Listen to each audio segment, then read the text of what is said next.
And that's how you box. With a box. World Championship Boxing. With boxes. Duh, I couldn't think of what to get you this year, so I got you this box. Oh. That's what I got you. Okay, so, welcome back to Dubster Dive. Sure, we take a look at something's dub and point out why we hate it or not. And in this case, we definitely don't. I know. I'm scared too. Yeah. Who would have thought it took something being taken down from Netflix to get you to watch something good? Okay, so Megalo Box. Boxing with gear. Actually, what the hell does that gear even entail? What? Mostly looking like robot arms, but not really. Oh, so it's kind of like Levius, but not. Yeah, sure. Oh. Anyway. So, for those who don't know, Megalobox was made to celebrate the 50th anniversary for the manga Ashido no Joe from 1968, making this probably the oldest thing we've covered here, period, on a technicality. The manga was written by, oh god, Asao Takamori, which is apparently an alias. Real name's Iki Kajiwara. Why? What is these names? Everyone has an alias, even you. And illustrated by Tetsuya Shiba. Apparently, Sal Takamori was also arrested or something for attacking an editor. I just took a quick glimpse at his wiki and it said something along those lines. Holy shit. But either way, yeah. Well, it is, Ashido no Joe is hailed as being one of the first major sports manga, so that's a thing. It even got an OVA in movies in the 80s called Tomorrow's Joe, if you wanted to be all American with it. And maybe you'll watch those someday, but today's not that day. Instead, though, we're focusing on this. Megalobox would air in 2018 from TMS, who we covered here before from Kenichi. I guess they also did Batman, the tool-assisted speedrun. Which is a more widely used name for it than I thought. Yeah. Hey, they did the Shenmue anime. Wonder if that's any good.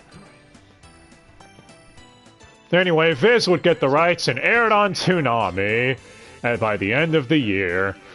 And yes, we are also covering Season 2, but the best way to do this is one season at a time. So it's first, for the first part of this vid, focus on Season 1. Because, hold your shock, it would switch dub studios. Because, of course, licensing anime is stupid in America. So, I guess first we should get into exactly what Megalobox really is. Our main character, doesn't even have an ID, so we don't even know his real name. Even by the end of the series, I don't think we ever find it out, do we? Pseudonym fake name. Oh, it's a brilliant name. But he's an underground fighter that gets paid to throw fights, going under the name Junk Dog. Or as they keep calling him, Stray Dog. And it's really dumb when you hear who his voice actor is. It's really hilarious. Anyway, him and his, I guess, manager, Nanbu, eventually, though, end up being able to compete in Megalonia, or trying to compete in that. The official. Yeah, or Megalomania is what I kept calling it the whole time we were watching it. Which is official shit. So he needs a fake ID, then that's when he gets the name Joe. And yeah, it's basically the basic setup. We'll talk about all the characters when we get to their VUZ and everything. And it involves boxing. Lots of boxes. Also, him giving his rival the bedroom eyes, Kenpachi style, because, yeah, that doesn't get old in shonen anime. So, how was the animation? Is that a question? Well, it's TMS. I'm hazarding a guess it was really good. Yeah. Oh my god. And a really good show if you have a foot fetish. What? They like to do shots of their feet so you can see their footing. Wikipedia be damned. Don't ask how I know that's a real site. As far as the OST, I actually really like it. It has that whole urban vibe to it. So, if anyone grew up in the early to mid 2000s, well, especially if you're a fan of the Def Jam series. And who isn't? Yeah, you're gonna say you're not a fan of Fight for New York. Unless, of course, you have no taste. Then what the fuck are you doing here?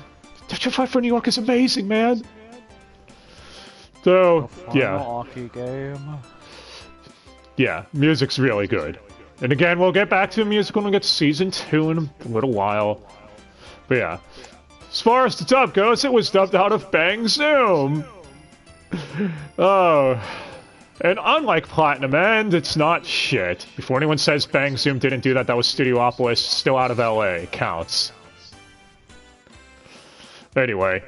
The ADR director would be Ezra Weiss. No, not Ezra Miller. He didn't kill a woman or something. And the script would be handled by Mike McFarlane, who, surprisingly, was only ad voices in Season 2 and not Season 1, the season he didn't write the script for. That makes sense. But hey, Ezra was also a bunch of ad voices in this season, so that's a thing.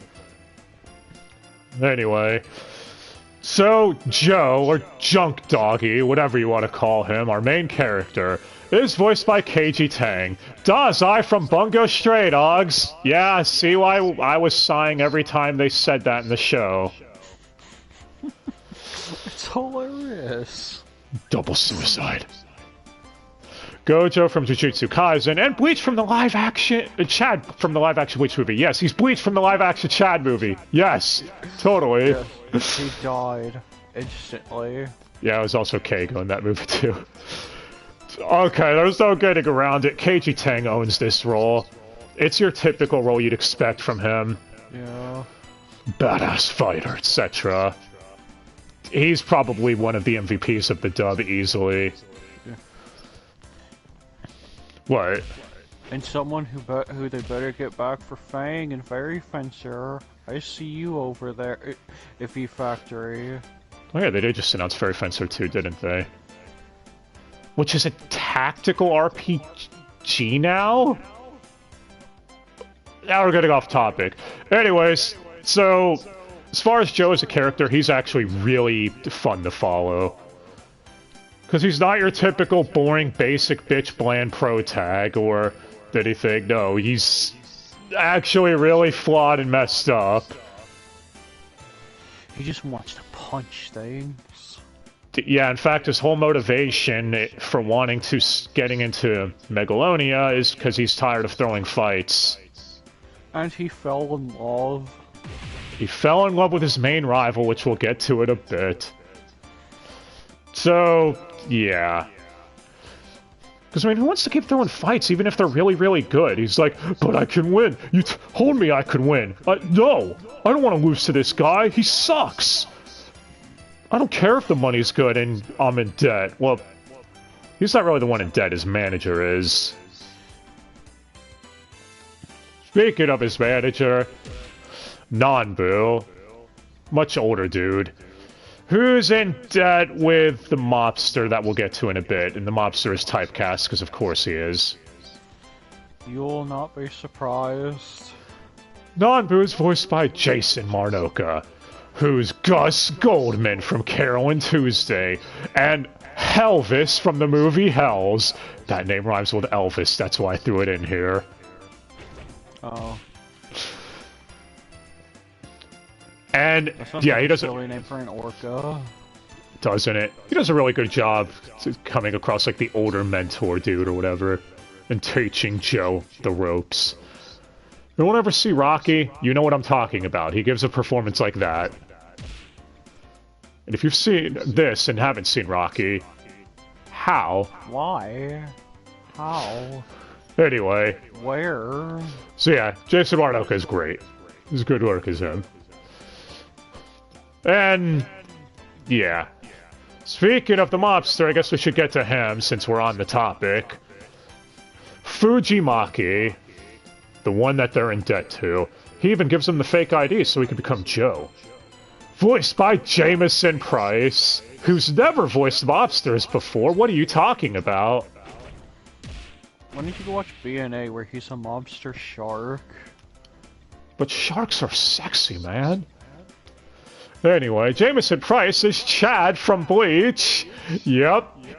So in short, Joe owes money to Fujimaki, technically, so Chad owes money to another Chad. I bet he's just bitter because he didn't get to voice him in the live-action Bleach movie. And that's why he owes him money for that. That's my headcanon. Anyway. He's also known as voicing the Count of Monte Cristo in Gankutsuo. We're watching that show one day, though I have to show it to you. Everyone agrees it's like his best role. So you keep saying... I know, man! Anyway. Yeah, he also does really good as Fujimaki. I mean, it's Jameson Price. Who wouldn't be a mark for him? Anyway. So, speaking of other main characters that are part of this team, I guess you could call it. Next we have... Yep. I was about to get to that. Next we have Sachio, who's a young street orphan, like Batman, that ends up joining the team because he wants to get out of the slums. So... And... his whole thing is, yeah, he helps fix up the equipment and machines and shit too, doesn't he? Sachio. Or that's what he wants to do, but yeah, kind of. Yeah, his name is Sachio, and he's voiced by Erica Mendez. Oh, look at that, they actually casted someone who's known for voicing Shotas to voice a Shota. Looking at you, Platinum End. He's never gonna let it go. I never am. Anyway, Ayaka from Genshin Impact, going from Hunter x Hunter, or Raphtalia from Shield Hero. Season 2, that's great. Yeah. I mean, it's Erica Mendez voicing a Shota. You all know what to expect from her. You heard her voice go, and you know what you're in for. Probably. And you also get Erica Mendez doing a really cringy rap as Sachio. It's kind of amazing. Erica Mendez, the real rap god. But yeah. Sachio's typical hard-headed Shota that wants to go far in life. Talks about dreams and stuff, man! Anyway, that's everyone from Team Nowhere. So, after that... Do you know who we have, Dai? You? We've got Team Rival! So first, we have Yuri, the one that Joe fell in love with and gave the bedroom eyes to. Voiced by Lex Lang. So Yuri's whole thing is, he's using the most state-of-the-art gear that's integrated into his own body. And he shows up at an underground fight one day, because Joe did something to basically piss him off. It's like, here, let me show you what real Megalo boxing is. And yeah, he makes Joe job. That's the other thing that motivates Joe to like, no, I need to get stronger. I have to fight him for realsies in a real ring. Because I love him. Yeah, they keep giving each other the bedroom eyes. You guys think we're exaggerating, we're not. When they do eventually fight for realsies, Yuri literally says, isn't this great? Aren't you happy we found each other? Yeah. Yeah, I have no doubt now where Bleach got it from. Yeah. Anyway, Lex Lang actually, his performance he gives for Yuri reminds me a lot of Sagura from Rurouni Kenshin. I mean, you can kind of hear it, right? Especially since he was a brawler in that too. And hey, if you want to see Keiji Tang and Lexon give each other the bedroom eyes again, just go watch the Jujutsu Kaisen Zero movie, and that is the main antag. Whose name I could never pronounce correctly, so... But yeah. And a lot of his dialogue in this are one-liners. But that's real Megaloboxing. A stray dog like you doesn't belong here. Also, his magnum opus role is Sachio from Bleach. That's real Yuri. That's Yuri letting himself go. No, clearly it's Stupendous. Now, once played Haunted Ground, which we did, let's play that, so, you know, shameless plug-in and all that. Anyway, yeah, so Lex Lang does amazing as this role, as he always does. He's a legend for a reason.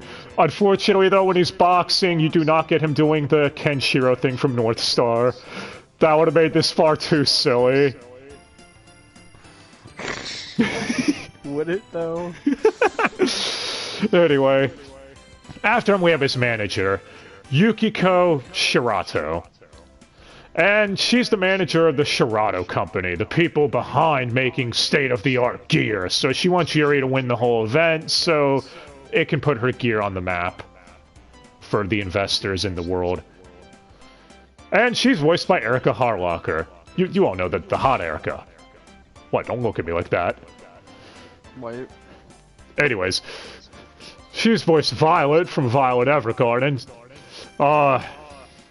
She's voiced Venti from Genshin Impact. We all know that everyone loves Traps Die. Right. Or Ibarata from Science Fell in Love, which I guess that's a show. I don't even know how many people have seen it. But Ibarata's best girl, fight me. How can they fight you when you said they haven't even seen it? You're not making much sense. I don't know. I'm saying for people who have seen it. Anyway, Erica's great as Yukiko. Yukiko is the whole thing of where she comes across like a hard ass who might not care, but you could tell that she actually does, kind of soon. I mean, you love soons, right, Dai? What? Why? No, I'm saying she comes across a little soon, without she gives off the exterior of not giving a shit half the time. But yeah. She also wants to make her gear important, so that way it can help people in the medical field. Because she thinks her gear that's embedded into Yuri will help people. It's the future. Yep. Will help people who are paralyzed and stuff. So, yeah. After her, we have her brother, Mikio. He's using an AI to fight in the ring himself, because he believes AIs are the way of the future. Do-do-do-do-do. Somnium Files. Yeah, I should probably mention this. The anime does take place in the late 21st century. I think like 2170 or some shit. So. Bullshit. Dude, it was written in the 1960s. How is he supposed to know what 2170 would look like without there'd be cell phones and shit? I love how everyone uses radios and walkie-talkies and shit in the future. That's what it's gonna be, man. Yeah, so her brother, is voiced by Robbie Daymond. Being a typical Robbie Daymond role. You know, smug asshole. Who knows everything and is the smartest dude in the room, talking down to everybody. Just like Akechi from Persona 5. Or Akira from Battle Game in 5 seconds. Now that's an anime I'm sure definitely everyone has seen. Yes. Or Megami from Jujutsu Kaisen. Again, guys, it's a Robbie Daymond role. You know what to expect. He does good work. As a smug dick. Anyway.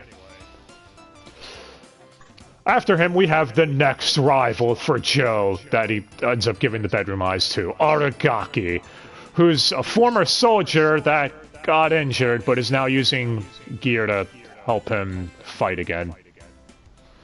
He was also the former student under Nanbu, so his whole thing is he wants to kick Joe's ass because notice me senpai Nanbu.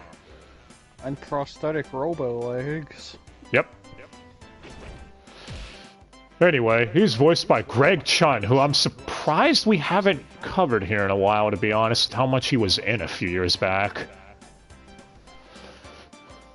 Because it's probably mostly Netflix shows. Yep, he's Yashiro in live action Erased. That's gonna be fun to cover one day. He's also Dante in AI Somnium Files, and Yagami in Judgment. Hey, Dai, what's Yagami backwards? Light Turner? I can't argue with you on that one, and I agree completely. Anyway. Guys, it's Greg Chun. He's another voice actor that, yeah, was heard out a few years ago, but it doesn't matter. He usually does good work in most of the shit he's in. If anyone brings up Squid Game, no, that was poorly directed. And Netflix could suck a dick for that. He's one. Yeah, he's one of the ones that tried in that, anyways. So, but yeah, who doesn't love Greg Chun? Now his manager, on the other hand, is Miyagi, who wants to teach him Miyagi-Do. Did you all really think I wasn't making a Cobra Kai reference when his name literally is Miyagi? Like, it writes itself, man. I know, what Greg really needs is more roles like Carmine. From Under Night and Birth? Or BB Tigerman? Yeah. But he's insane. Okay. Well, anyways, Miyagi is voiced by Jake Eberl, who we've never covered here before. He's known as Hojo from Blue Exorcist Season 2, and William from Hero Mask. Yep, had to squeeze in a Hero Mask reference. The show we've said we're going to watch, but probably never will at this rate. Then, he's fine, I guess. He fucks off after this season, so... I mentioned him because he's with Aragaki for now. He's just part of the Aragaki arc. Yep. Next, though, we have the other street orphans that hang out with Sachio. Don't worry, we're almost done with the Season 1 cast. First, we have Banjiri. They barely said this one's name, so I'm not even sure how you pronounce it. Someone will correct me. Voiced by Layla Burzins? If that's how you pronounce her name? Zhao from Genshin Impact. Or Rei from Kakegurui Season 2. I guess. She's the chick that's known for voicing older dudes. This is the one time she's voicing a Shota. And I guess she's fine. Again, these characters that are friends with Sachio don't really get as much to work with in this season until Season 2, so I'm only mentioning them here for now since they're going to be relevant later. Yeah. Like the next one, Santa, who... I spelled Santa, so I was confused when I first saw that on the cast list. He's voiced by Morgan Berry. Moroha from Yashahime, Yohane Descends from Love Live Sunshine, and probably a bunch of other shit you could think of too. God, Love Live Sunshine was terrible. Hey, it had Yohane Descends. But I mean, she does good. She usually enjoys voicing Shotas, so...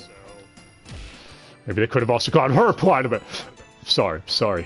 PTSD and all. Anyway.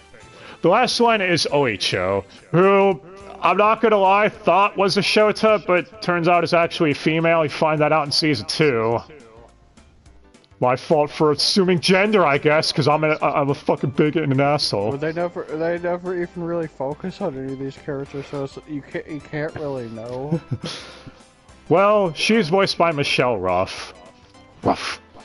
Luna from Sailor Moon, Rukia from Bleach, and her most known role, Puppy from Episode 7 of the Arc the Lad anime. Oh, yes, of course. Anyway. I mean, if you want to hear Michelle Ruff do a lolly voice, I guess you get that here. As far as the last ones to really cover here, just for the memes alone, you have Glenn Burrows. Yeah, but where's his castle? Where's he doesn't get one. Truck? That's his monster truck, man, which didn't you say it was even shaped like a lion or something? It's a lion motif.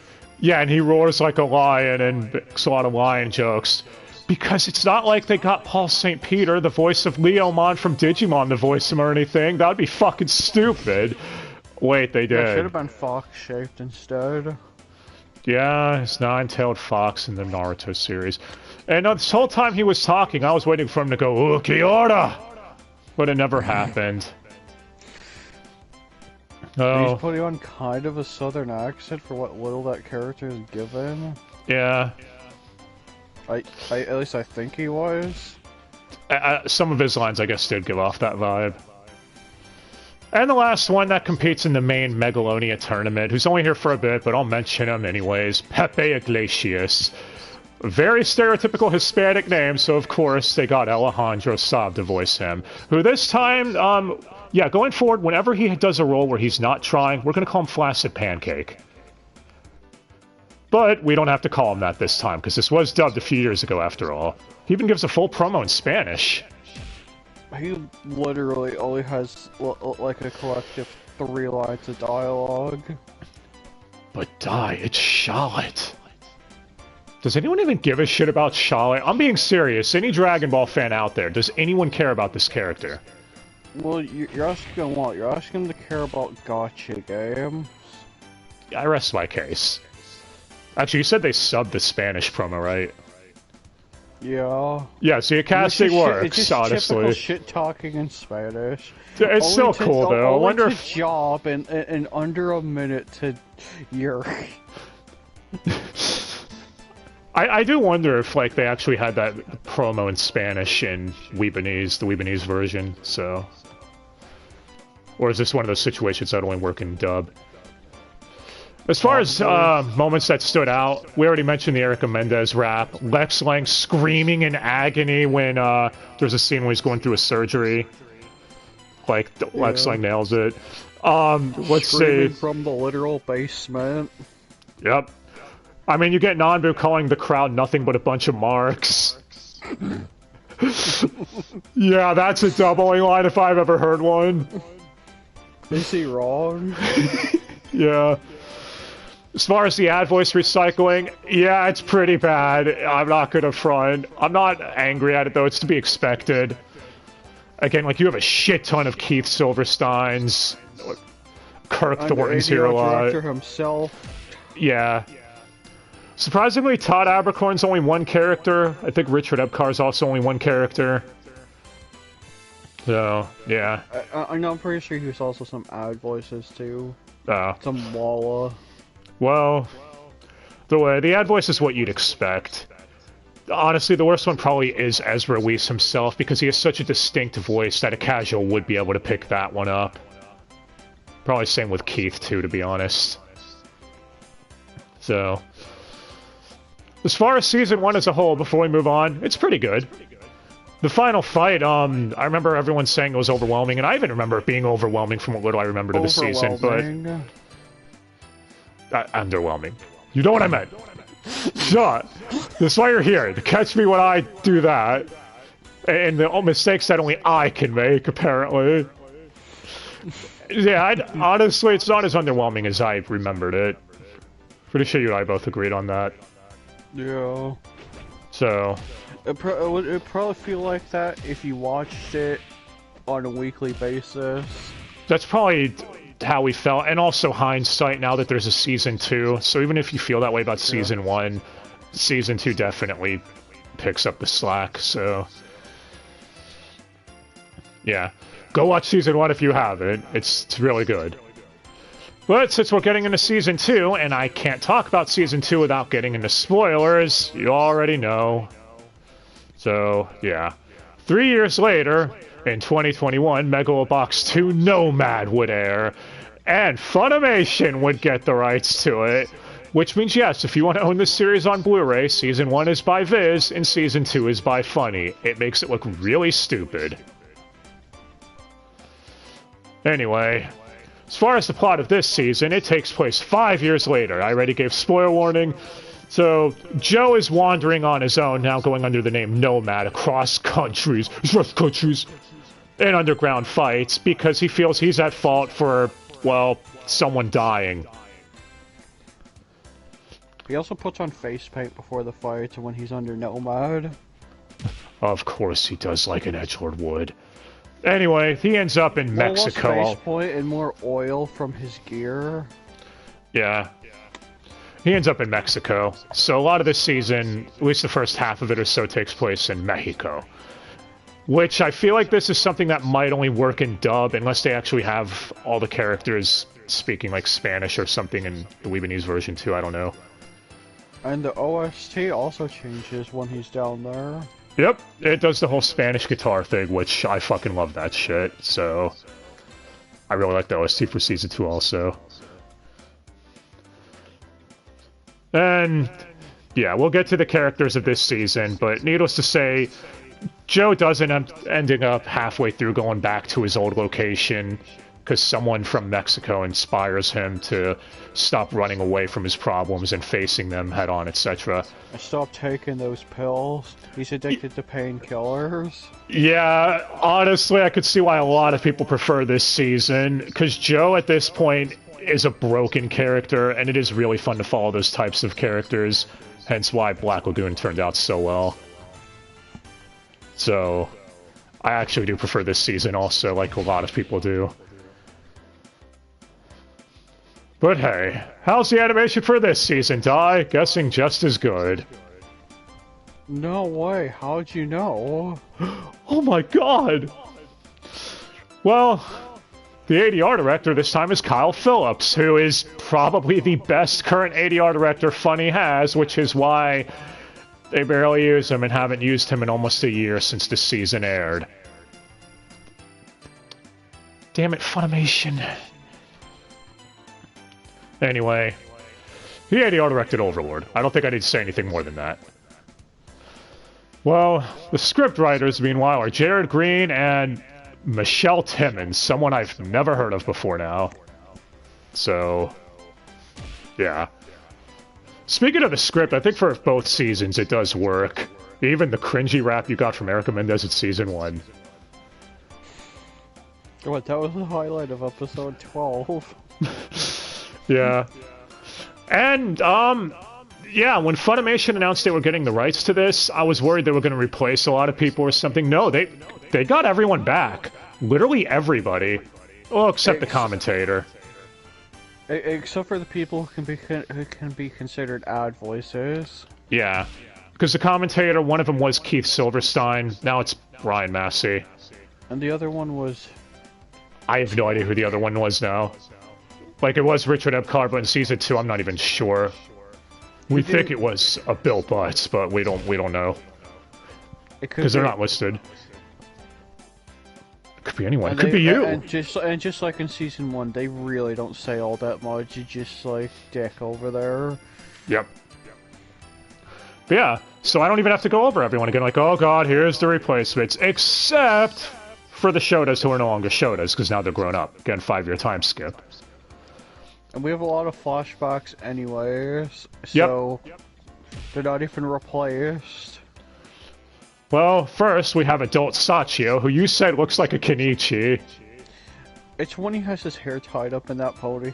When you first see him. Yeah, and he's become, I guess, edgelord kind of, because he's pissed off at Joe. Because he blames Joe for, well, you find out in the first couple of episodes anyways. Nanbu he died. So, Joe blames himself for it, and Sachio blames Joe for running away and splitting apart the family, as it were. So, yeah. Who did they get to voice this angry, angsty character? Someone who's known for voicing angry, angsty characters, Clifford Chafin. You all know, Bakugo from MHA, and if anyone's gonna say he's not angsty as Bakugo, are we watching the same show? No. He's also Saiba in Food Wars Season 5, which that was a season. It was. Anyway, Sachio now wants to get into Megalo Boxing. That's his whole motivation. Because he feels with Joe gone, he has to protect the place that they grew up in. Protection. Exactly. Next, we have Adult Banjiri. who now runs his own restaurant, voiced by Dallas Reed. Asta from Black Clover, or Yosuke from Classroom of the Elite. That show is edgy as hell. And it's Dallas voicing another beta male. Yeah, if any of them grew up to be the betas, it was definitely him. He literally lets people bully him on a regular basis from what we see. But hey, that just means he's nice, right? Even if he comes across a little bit of a simp. Last out of them, we have Adult Santa, voiced by Josh Greeley. Yeah, I thought it was Josh Grell for the longest time, but no, he introduced himself as Greeley. My own dumbass fault, I guess. Bushido from Date Alive, and Sadao Mao from Devil is a Part-Timer. And now Santa's a journalist. Which means he's pure evil. Yeah, he does his whole thing where, he wants to try getting Joe back in the ring because he feels, one, that he could help Joe face his problems, but also he could make money off the article. He even said at least he's honest about it. So,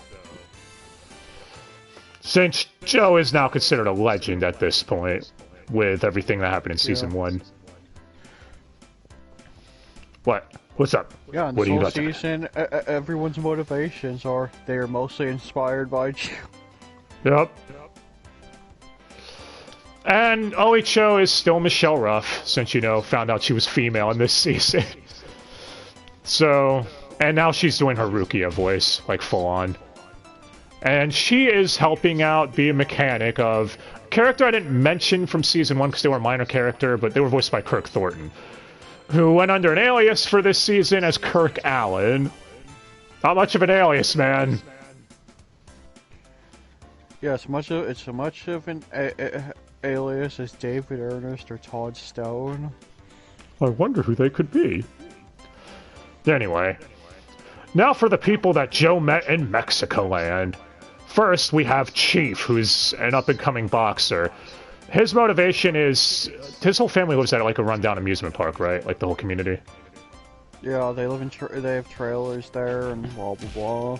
Yeah, and the landowners are wanting to seize the property, but there's conveniently a tournament going on, and if he wins, he could get enough prize money to purchase the land. So Joe agrees to teach him everything he knows, so you get a whole passing of the torch thing for this arc. Which, that's kind of cool. Anyway, Chief is voiced by Chris Guerrero, someone else who should probably be considered an MVP of the dub for this season. He even gives him the whole Hispanic accent and everything. You even get him singing in Spanish. Yeah. Then, yeah. What's up? You have to listen closely, but you can really tell it's him. He's Einzel Gone from Overlord. Or Empy from Code Realize. The best character from that game series thing. But his most known role, Schrodinger from Divine Gate. Everyone remembers that series, right? Yes. Anyway, Chief is the one, like we said, who inspires Joe to stop running away from his problems, because Chief going on about dreams and chasing them and not ready to wake up from a dream yet. As far as that's an animation touch they did with Joe. What? He has two spots where he has big scars on his face, and when he's down there, he doesn't shave and has a beard. It doesn't grow in those two areas. Oh. With a lesser animation studio, they would constantly fuck up and it would just grow back in between frames. Well, that's what you get when you don't have Dean. Anyway, as far as other characters in Mexico, next one we have is Marla, who for some reason I thought was pronounced Mara. That's what, but it's my own dumbass fault. Yeah. And yeah, she's really good friends with Chief. And she's a mother trying to raise her kid in the middle of this shithole that they're living in. So, she's also one of the ones to motivate Joe to stop running away. And I have to pronounce this name now, Di! She's voiced by, Jalitza, or Halitza, I don't know how it's pronounced the J or not, Delgado. And yeah, she also does give the appropriate accent. Everyone does when they're down here in Mexico. She's Best Girl Remy from Horimiya, and Saria from The Fruit of Evolution. But her most notable role, Anton's wife from F-43 of Fire Force. The classic. And yeah, she does good as this character, as Marla. Probably a lot of people thinking they're MILF material because you people are freaks, you're degenerates, I swear, the lot of you! But yeah. As far as her son, Mio, he's voiced by Kevin Thelwell, someone I don't think we've covered here before, probably because he's not in much. He's Ishikawa from Alharu-san is Indecipherable, and Chisei from 86. I guess Chisei's a unisex name. I thought it was only a female name. My mistake. And yeah, he gets involved with the bad crowd and is acting out or whatever. Because, you know, angsty teenager, hates the place he's living in. So, takes Joe setting him straight, etc. Yeah, setting him straight, lol, gay joke, etc. Anyway. Yeah, so everyone else in Mexico land, again, already said gives the appropriate accents, including a different Alejandro. Did we really need him to come back for this season too? He was already Pepe. Yeah. But we don't have time for that, because now we're back in, I don't even think they ever said the town they were from. Japanland. Town. Yes. So first, we have Edison Liu, or as I kept calling him the whole season, Liu Kang. So, Liu is someone who looked up to Joe and always wanted to fight him. And you find out that Joe did fight him in one final exhibition match before he left. And he ended up losing to Liu. Yeah, so Nanbu was dying of cancer, and Joe's whole thing is he thought if he could win the fight against Liu, the prize money would be enough to pay for the treatment. Problem is, though, is he lost. And Nanbu ended up dying before the end of the fight anyways of cancer, so... But Joe didn't know. Anyway. But that didn't stop him from being in the whole season, because this is why you don't do drugs.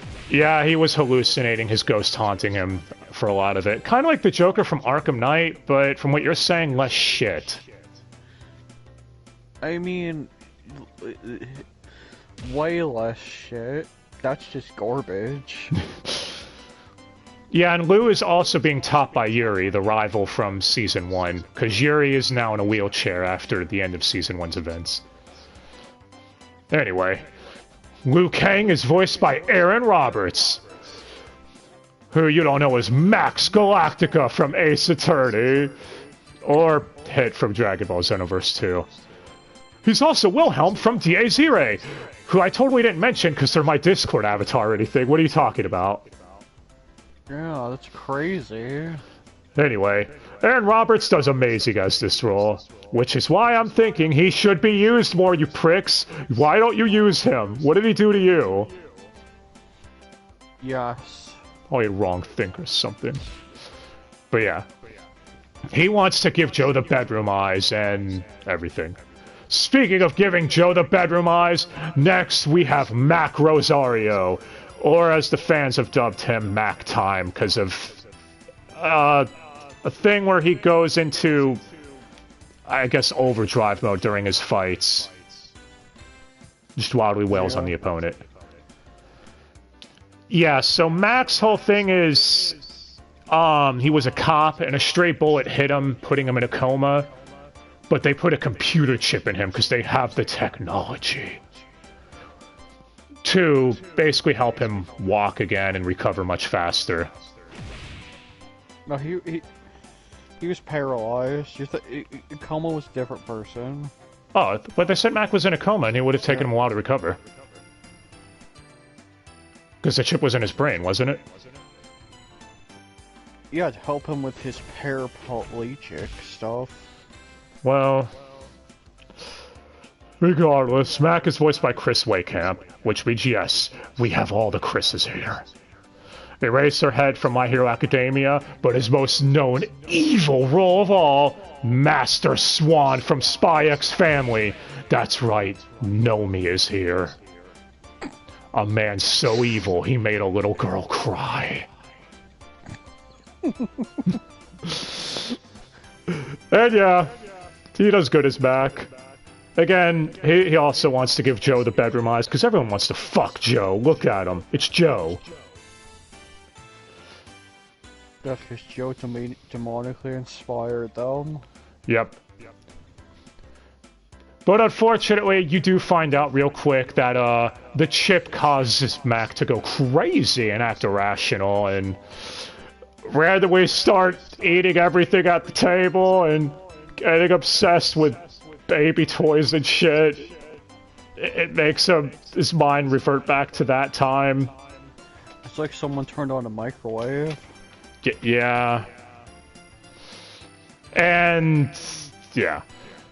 Which even causes problems with his family. So, speaking of which, first we have Maya, voiced by Maori Rodak. You all know her. Nia from Date Alive, another best girl.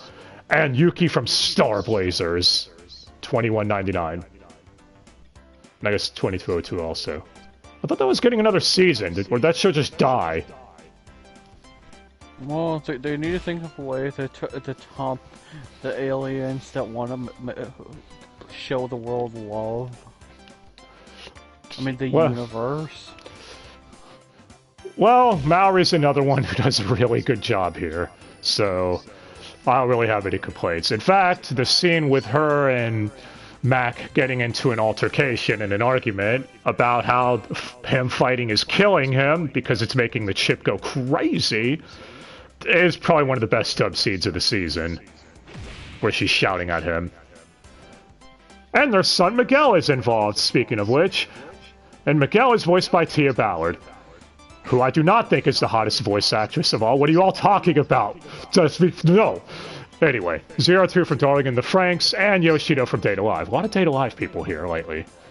You're just too lazy to come up with something else. It's also because the current season is airing, and yeah, Toast has nothing to do with that. But you already used to Date Alive. You could have just added Fire and Tail to the mix. What is wrong with you? Or Eden Zero. Happy. Anyway. Or both at the same time. I don't think she's voiced Shotas very often. So, and yes, that is one thing I will thank Kyle Phillips for, because if this were any other studio, or any other director for that matter, most likely, oh, their name's Miguel. Get someone who's Hispanic here to voice them, rather than someone who fits the role for the best position. Yes. So, yeah, props to you, Kyle Phillips. But anyways, yeah, the argument, the altercation that these three get into, I think is a really good scene. And we're almost done, only a couple of characters left.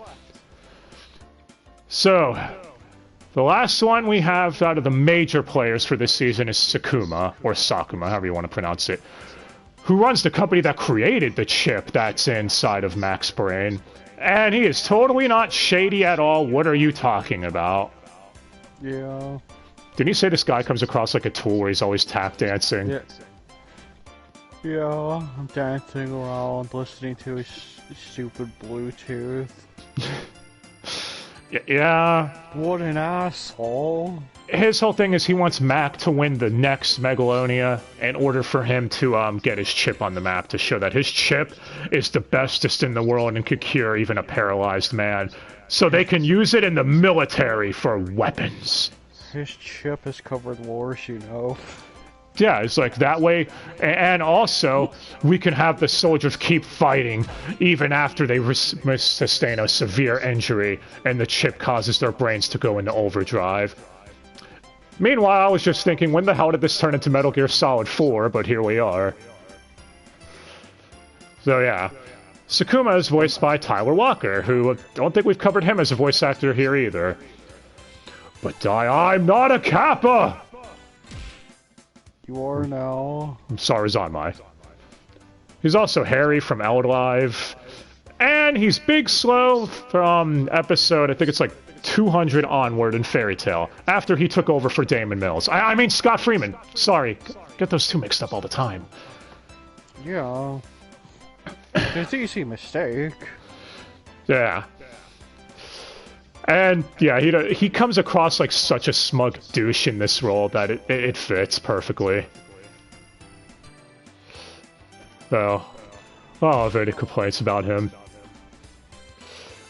As far as other people, the last one to mention is Asumoto, who was also in Season 1, but she seems to have more of a role here. She's basically the secretary for Yukiko. And she's voiced by Allegra Clark, who you all know as Beidou from Genshin Impact. And I guess Boss from Somnium Files. And Worst Girl Noelle from Burn the Witch Die, Ninny is totes better. Oh, you had to have Bleach in there multiple times, I see. Well, we haven't had Burn the Witch. No, it's different. But yeah. Yeah, she's just Secretary-kun, so... You do get her playing off of Mallory Rodak, though, something you'll probably never get in any other dub. Much like you get Clifford Chatham playing off of Jameson Price. You know, Mobster-kun. Hell, you even get Clifford Chatham fighting Keiji Tang in a boxing ring. I don't think we're ever getting that again, either. As far as the ad voices, I guess the worst one probably would be Kyle Phillips, since he was a bunch of ad voices, only to end up voicing one of the cop friends that Mac knew, and becoming a minor character by the end. But yeah, as far as that goes, that's everyone relevant on the dub. For both seasons, we finally did it. And if you haven't seen Megalobox yet, why? What is wrong with you? No, seriously.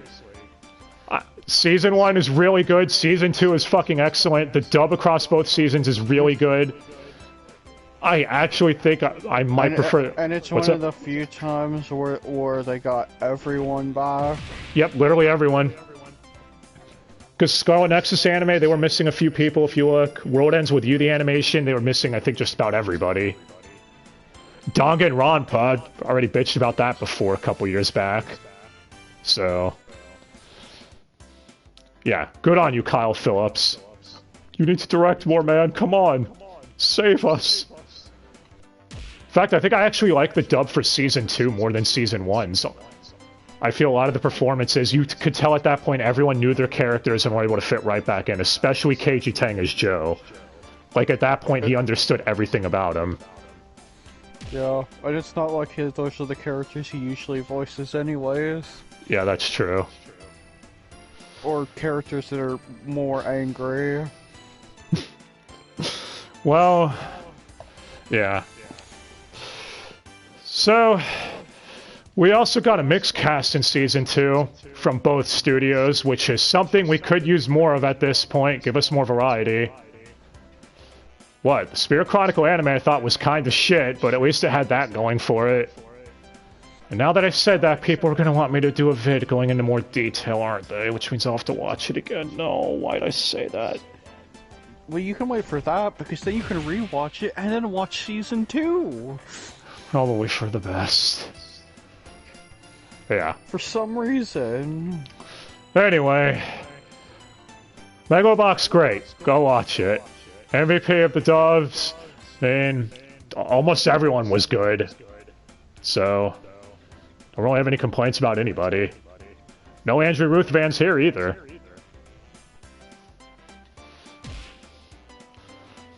Well, so what you all thought of Megalobox and what your favorite fights were. Personally, mine was from Season 1, him versus Artagaki. He knows the former student of Nanbu.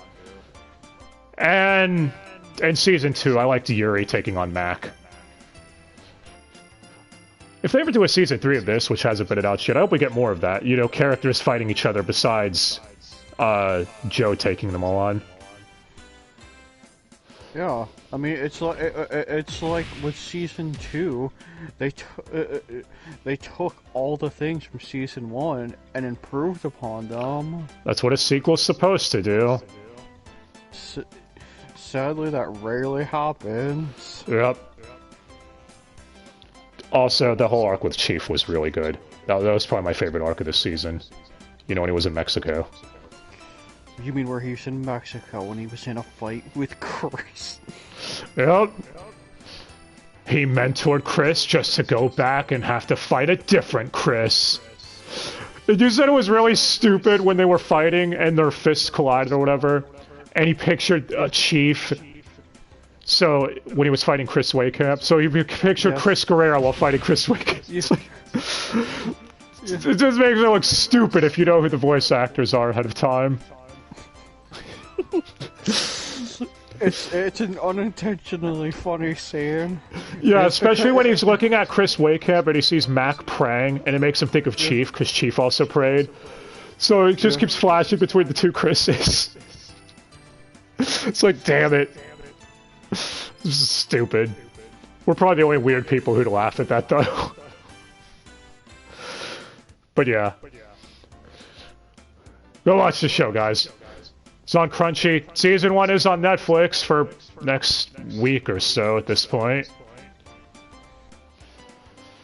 And I guess that's it. Dub is really solid. And not really much else to say.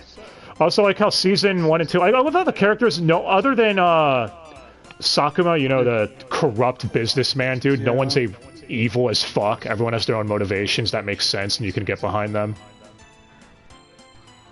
Oh yeah, I think we forgot to mention his company is the one they literally never fuck the L&R thing on because it's written in plain English on the side of the building. Yep. Yeah, I should mention that the Shirado company is also in this season because that's the one Sakuma's company is working with to try to get funding on. So, Robbie Damon's a professor now. So he still gets to be a smug dick putting out theses, whatever the plural is for that, on how fucked shit your is. assignments on time, it doesn't count. Yeah. I think we covered just about everything, though, unless you got something else to add. Of why we need a season 3, damn it! No. Now's the part where you talk about Netflix picking the next show we're probably gonna do. Well, possibly. Kill la Kill is leaving in about a month or so, so that might be next, but it is definitely coming within the next couple of weeks or so. Damn it, Netflix. But yeah. They're just bleeding money. I mean, if you've been following all the stuff going on with them, it is kind of hilarious. But yeah. Anyways. Why are we losing so many subscribers? Oh, I think it finally got to them. There is some news coming out with that shit. But that's topic for a different day. These bottom of the barrel garbage shows that no one watches that we pretend people watch. Dude, they literally had a show that they canceled because they realized how much money they were burning coming out called Anti-Racist Baby. You just proved my point. Yeah, they canceled it, but it is still one of those things, like, the fact that you people had that in production. Anyway. Yeah, that's it. Let us know what y'all thought of Megalobox. Your favorite fights, who best girl is, best husbando, if that's your thing, because sure, there's huge debates for that. But clearly we know the best ship is Joe and Yuri. Joe and Yuri, man! Yeah, and that ship continues in the JJK0 film, man! Really does. But yeah. Props to everyone in the dub, everyone was fucking great. And started the show. Now we've covered Levius and this, so we've covered a lot of the major boxing shit. At some point, we gotta do Hajime no Ippo, which people keep saying is the greatest boxing anime of all time. I kinda can't wait to get to that, to be honest. So, that'll be sometime soon, I guess. But yeah. Thanks again for watching, guys. Hope you have yourselves a great day. Please like if you enjoyed and all that stuff. Really appreciate it. And we'll be back soon. Have yourselves a great day. And remember, get in the ring and box someone. It'll work out for you, I'm sure. Just punch them.